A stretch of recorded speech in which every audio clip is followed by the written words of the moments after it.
Welcome back to ScaryTale. Tonight's story takes us behind cold iron bars and into the darkness of forgotten cells. It's called The Prisoner Who Was Never Processed, a tale of isolation, hidden truths, and something that should have never been let in.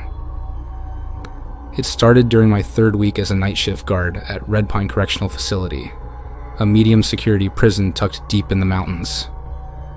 The facility was old, too old. Some of the lower wings hadn't been renovated in decades. Others were shut down entirely. Most guards refused to patrol the East Block alone. They made excuses. Creaky pipes, flickering lights, poor ventilation. But I knew the real reason. They were scared. Of what, though, no one would say. I wasn't scared, not at first. I was assigned to the graveyard shift, which meant long hours of silence, routine sweeps, and a whole lot of nothing, until I stumbled across Cell 6B. We weren't using that block anymore. The structure was unstable after a fire 10 years ago.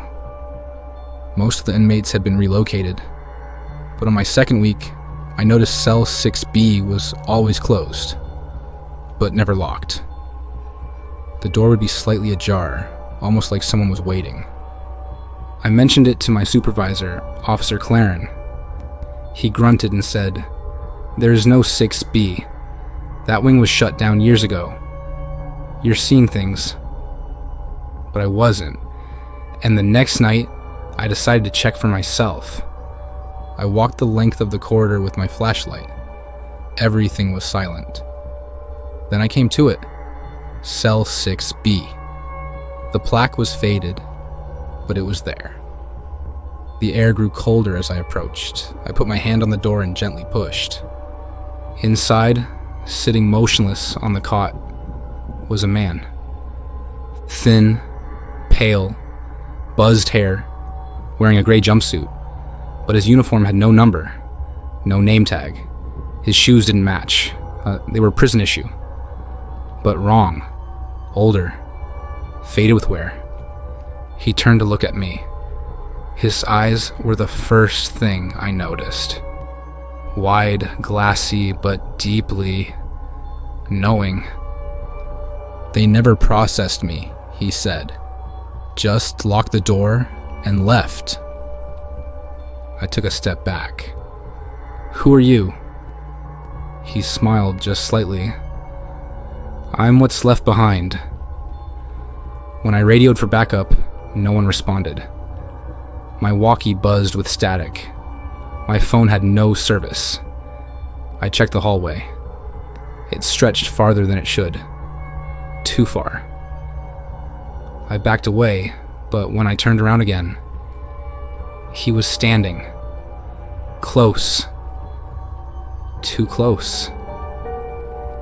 "You opened it. That's all it takes." I ran. Back at the guard station, I tried to find his record. Nothing in the digital logs. I accessed the old archives, paper files dating back to the 1970s. There, buried in faded ink and cigarette ash, I found a note. It wasn't even a full entry, just a scribble. "Cell 6B, inmate unlisted. No intake form. Do not engage. Wing sealed by warden's order, 1983. I brought this to the head warden, Mitchell.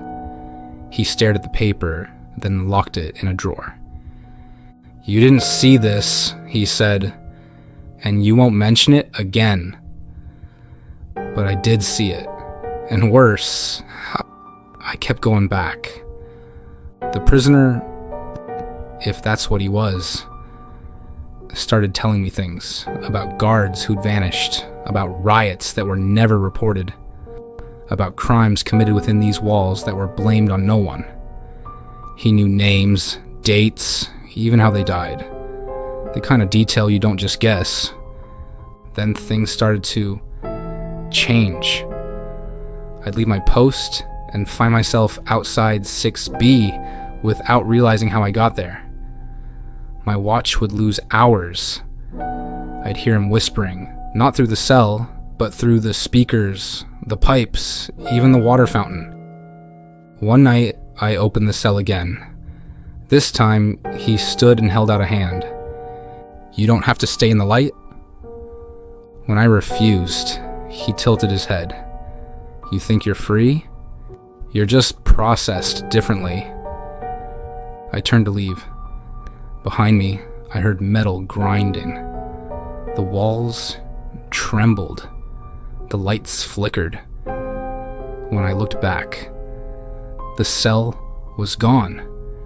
Just a blank wall of concrete. But every so often, late in my shift, I find a new piece of paper slipped under my office door. Handwritten in the same faded ink. Notes about other inmates. Secrets. Threats. Offers.